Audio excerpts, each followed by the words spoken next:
Well, if you've often thought that your cell phone bill is expensive and perhaps more expensive than people in other countries, you would not be incorrect. But how much more are Canadians paying for cell service? Well, my next guest is here to talk a bit more about that. Stephen Clark is a media spokesperson with WhistleOut.ca and joins us on the line. Thanks so much for being with us. Thanks for having me on the show, Jill. Before we get into the numbers and why we're paying so much more, what exactly is WhistleOut.ca? WhistleOut collects cell phone plan pricing from across Canada, sorts it into different prices, different price categories and regions. We present the facts to consumers so that they can choose a phone in the plan that's right for you. And how much more are Canadians paying than, say, with other people who are getting similar plans? We compared it against the United States, and we found that the vast majority of Canadians are still using under 2 gigabytes per month. So what was most interesting was plans 2 gigabytes and under were around 25% more than comparable plans in the United States, once we've taken into account the price conversion.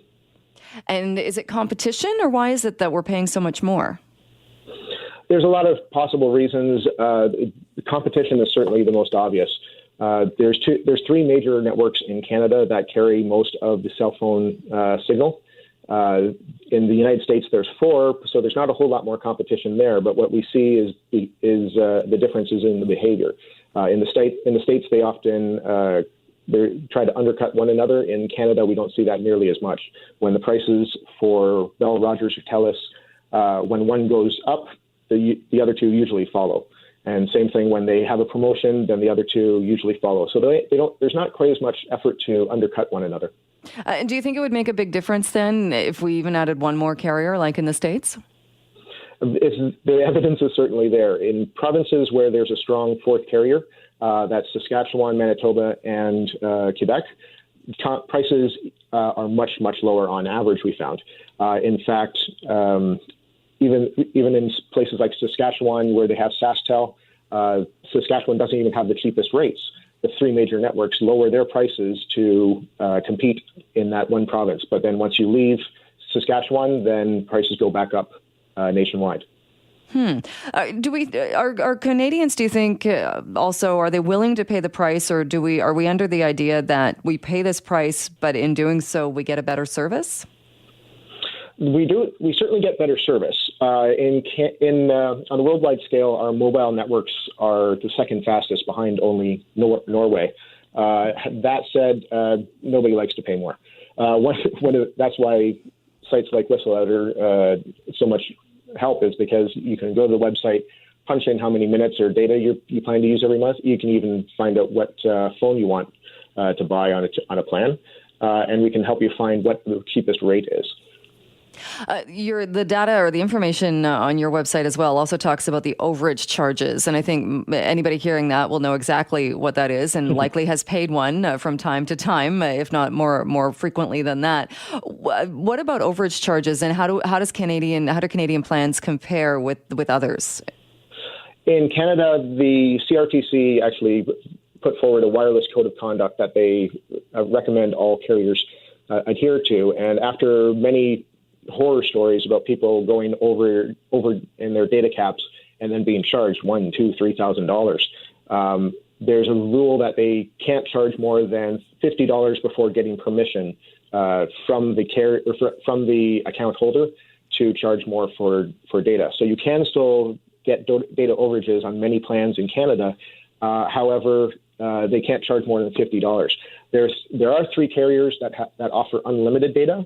Once you hit your data cap, then your speeds are slowed, but you're not charged any data overages.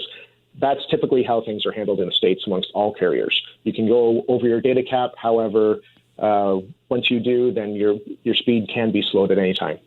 But is it a different speed in that in Canada, when your speed is slowed down, it kind of grinds almost to a halt? Is that different than what we see in the States? In the States, your speed stays full speed until there's a lot of traffic. So you might be able to still get full high-speed, high-definition video in the middle of the day. However, during rush hour, when there's a lot of people using mobile data, then your speeds are probably going to be slowed down. You'll have to take either lower quality video or just no video at all. And so where do we see this going as far as Canadians know that we pay more for the service we get? The companies charge what they charge. People are willing to pay it. Does it look like it's going to change at all anytime soon? Unless there's a strong fourth carrier on a nationwide scale, I don't think that we're going to see a whole lot of change soon. What you can do is take a look at other carriers, because even Bell, Rogers, and TELUS, the big three national networks, have sub-brands that they use. So Fido, Koodo, and Virgin Mobile offer cheaper plans. However, they're entirely owned by those three big networks. There's also prepaid brands like Public Mobile and Chatter, who are also owned by those companies. And they all offer some sort of plan that is much cheaper for more data when compared to Bell, Rogers, and TELUS. And why is that you're able to get a cheaper plan through one of the other carriers, even though they're owned by the big three? They're owned by the same company. So why is there such a difference in the prices? That's a fair question. Companies like Public Mobile and Chatter offer slower speeds, so you can't stream high quality video. However, it's a prepaid account, so you pay up front each month. And then you can get lots of data for a low price. Those are usually the best ones for talk and text plans, or people who don't necessarily stream video a whole lot.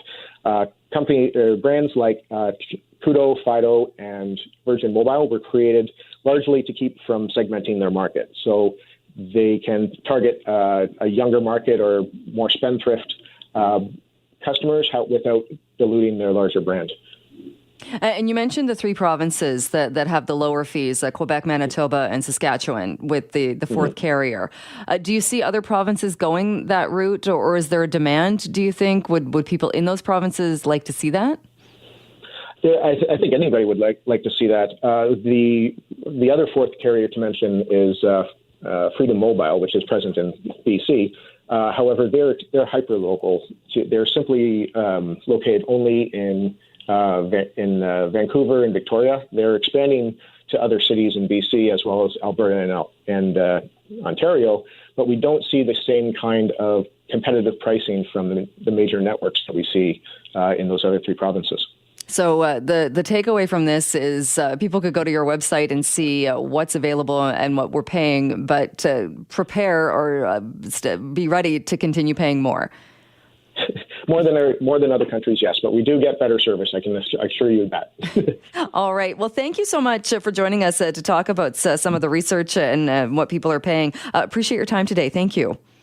Thank you, Jill. Have a great day. You too. That is Stephen Clark. He's a media spokesperson with WhistleOut.ca, and that's the website if you want to check it out to see what other provinces, what people in other parts of Canada are paying. And if you want to look at the different plans as well, you can read it all on that website.